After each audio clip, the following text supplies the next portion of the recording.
Halo sobat, kembali lagi bersama saya Veronica Gedarangga. Pada video kali ini saya akan menjelaskan tentang filsafat timur dan bagaimana implikasinya dalam pendidikan. Filsafat timur ini telah berkembang di belahan dunia seperti di India, Persia, dan Cina. Untuk di Cina telah berkembang Konfusianisme, Daoisme, dan Mohanisme. Sedangkan di Persia ada agama Zoroastrisme yang dibawa masuk oleh Zarathustra. Lalu di India ajaran yang berkembang adalah ada Buddhisme, Brahmanisme, dan Jainisme. Ini menjadi bukti bahwa filsafat timur ini bukan hanya untuk memberikan arah pandang hidup semua orang yang menemukan, namun menjadi jalan hidup bagi orang-orang yang benar-benar mengimaninya. Ada 4 tradisi besar yang terus berkembang di Asia. 4 tradisi itu adalah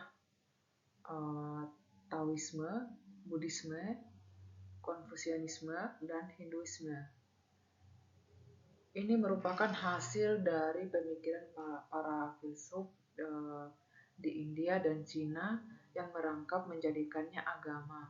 Ini bukan milik Yunani kuno, namun ini benar-benar hasil perintis ilmu filosofis dari Timur. Bukan hanya itu, filsafat Timur ini juga berasal dari filsafat Islam, filsafat Jepang, dan filsafat Tiongkok. Lalu apa yang membedakan filsafat Barat dan filsafat Timur ini? Nah, letak perbedaannya ada pada unsur-unsur keagamaan. Seiring berkembangnya zaman, filosofi terkadang berubah atau berganti nama jadi agama ciptaan manusia atau agama bumi. Contoh, agama bumi yang masih dianut oleh banyak orang di India, Persia, dan Cina adalah agama Hindu, agama Buddha, agama Konghucu, dan agama Zoroastrianisme. Hal ini menjadikan peran penting untuk menjadikan pandangan hidup dan gaya hidup sehari-hari. Mengapa demikian? Nah, itu bisa terlihat pada saat adanya hari raya di agamanya masing-masing, dan atau ketika mereka berinteraksi dengan penganut beda keyakinan atau kepercayaan.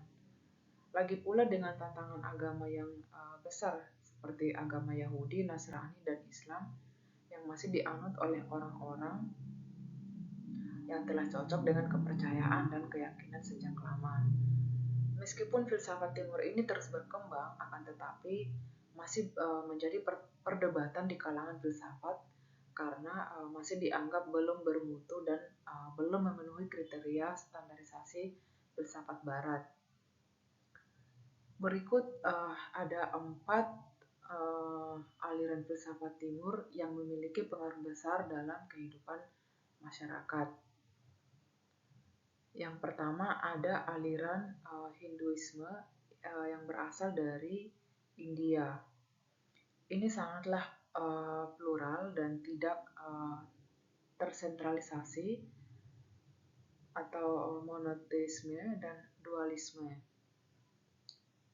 Hinduisme memiliki 4 tujuan hidup. Yang pertama ada Dharma, Artha, Kama, dan Moksha. Sedangkan yang berikutnya ada Taoisme.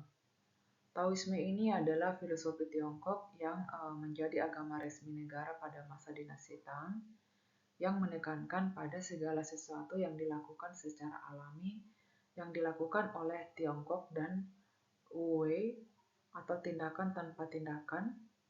Meskipun Tao kehilangan pomarnya, namun aliran ini masih dianut di seluruh Tiongkok dan di negara lain sampai sekarang.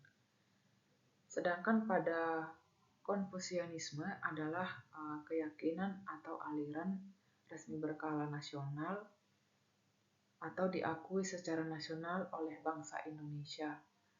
Konfusianisme ini berasal dari Tiongkok dalam ajaran Kongzi yang menekankan pada moral, analisis rasional, dan fleksibel. Konghucu ini muncul setelah Orde Baru di bawah pengaruh politik dan berkembang di Indonesia bersamaan dengan 5 kepercayaan lainnya. Sedangkan Buddhisme ini atau agama Buddha berasal dari India bagian timur yang memiliki pandangan filsafat, sistem non-teistik, dan mengajarkan ajaran Siddhartha Gautama atau menekankan nirwana atau pencegahan 4 jalan tengah dan berkenaan mulia yang fokus pada penderitaan dan pencapaian kebebasan.